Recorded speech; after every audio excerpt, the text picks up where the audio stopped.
Tuduhan saya berkhianat itu sama sekali tidak beralasan. Bahkan ada yang bilang saya kudeta. Yang benar adalah bahwa justru saya dikudeta. Partai yang baru dibentuk PKB waktu itu terjadi gejolak di dalam internal mereka. Sepertinya ada usaha untuk menyingkirkan Gus Dur, gitu loh. Dan dianggap yang memotori itu adalah Muhaimin, gitu loh. Jangan dibalik-balik, saya mengkudeta Gus Dur. Saya yang dikudeta Gus Dur. Saya yang dikudeta. Dalam kondisi itulah dia kemudian curhat ke saya, Muhaimin, gitu loh. Curhat ke saya sambil nangis. Aku bilang, lap air matamu itu, ngapain kau nangis? Kalau dalam permainan politik ini kau harus pintar main selancar. Nah, kemudian setelah dengan Muhaimin, saya tanya orang yang cukup saya dekat dan paling tahu juga mengenai PKB, Mahfud, ya kan? Mahfud kebetulan sama-sama satu komisi, sama saya di komisi 3. Saya tanya Mahfud, Muhaimin datang ke saya, dia cerita begini, bahwa dia ditindas, singkirkan, dia apa? Udahlah, pandang, gak usah percayalah sama dia. Loh, kenapa? Dia nggak ada moralitas, nggak ada. Loh, kenapa? Dia nggak hargai Gus Dur. Dia tidak menghargai Gus Dur, katanya kan. Di situ aku nilai dia tidak ini, katanya. Tidak ada hormatnya terhadap Gus Dur. Gus Dur bagi kami ini dewa, Gus Dur bagi kami wali, Gus Dur bagi kami inspirasi. Tapi kami tidak pernah membawa-bawa Gus Dur dalam kampanye kami. Jadi yang paling, kalau dianggap yang paling mewariskan, mewakili kegus-duran itu sekarang siapa dalam politik nasional kita, Bung? Presiden atau orang apa? Saya pikir ya Mahfud dalam tindakannya, dalam perilakunya, dalam the way of thinkingnya, dalam apanya dia dengan Gus Dur banyak contoh, banyak sahabat dalam soal sikap, dan kemudian juga praktisnya dan kesederhanaan dalam apanya, gitu loh. Jadi maka waktu dia dulu mau jadi wapres, kemudian diganti dengan Ma'ruf, waktu itu kan karena dia dituduh ada masukan ke Jokowi, dan masukan dari siapa? Ya kalau ceritanya Romi, cerita Romi itu kan karena datang Muhaimin katakan dia bukan NU.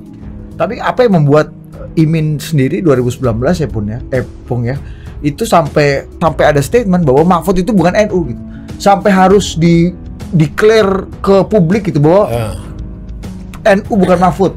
Wah, itu kan eksplisit sekali tuh. Iya, tetapi orang tidak semua percaya kan. Artinya tidak seluruhnya kemudian Muhaimin mengatakan itu langsung dipercaya. Ya enggak lah. Nggak, bukan apa yang membuat Gus Imin itu betul-betul nggak suka sama Mahfud itu. Muhaimin dipanggil oleh presiden. Muhaimin wong dia mau calon, dia ndak setuju saya calon. Nah, lalu mereka sepertinya marah membahas, kemudian ini biar clear ya.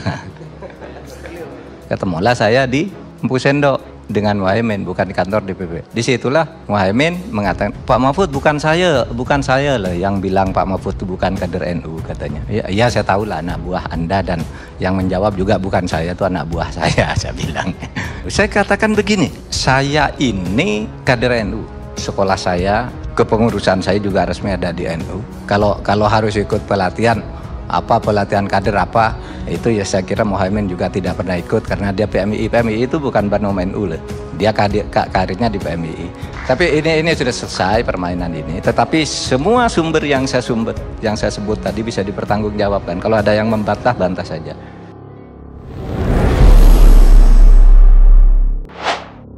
Cerita Caimin nangis-nangis ke politisi senior PDIP, curhat ditindas Gus Dur.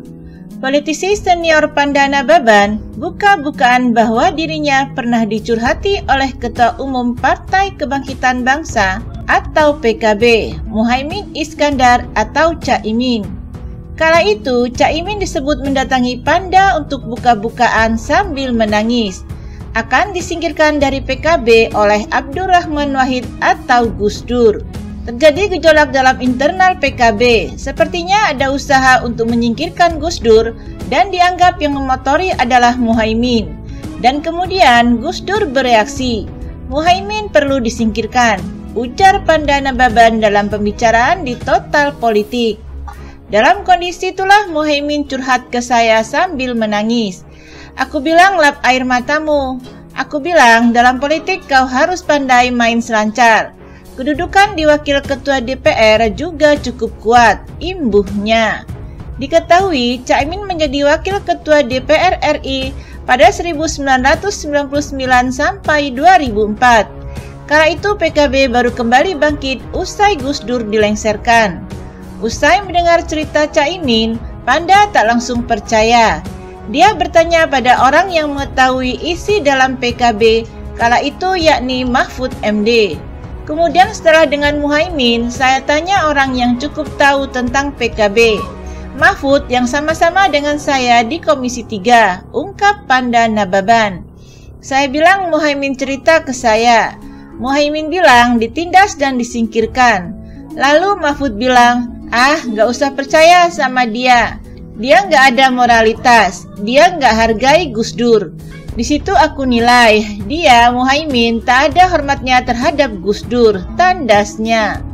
Seperti diketahui, Caimin atau Muhaimin Iskandar telah resmi ditunjuk sebagai calon wakil presiden atau cawapres yang akan mendampingi Anies Baswedan dalam Pilpres 2024 yang akan datang. Keputusan itu tampaknya didasarkan pada fakta bahwa Caimin memiliki basis dukungan yang kuat, terutama di wilayah Jawa Timur hingga Jawa Tengah.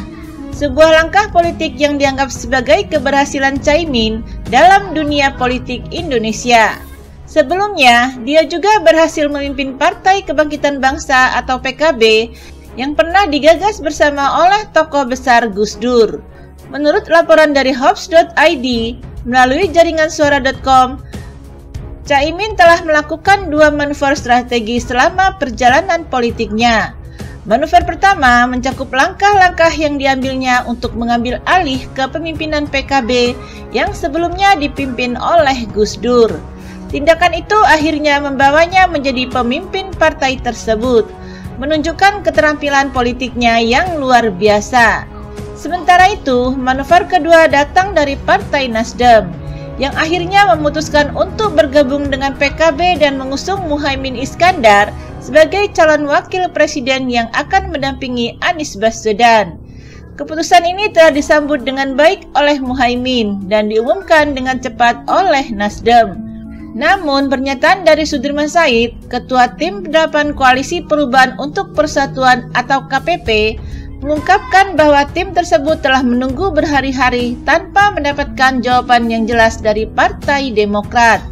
Sementara itu, Partai Demokrat tetap bersikeras bahwa pemilihan Muhaimin Iskandar sebagai cawapres oleh Partai Nasdem merupakan tindakan yang tidak elegan.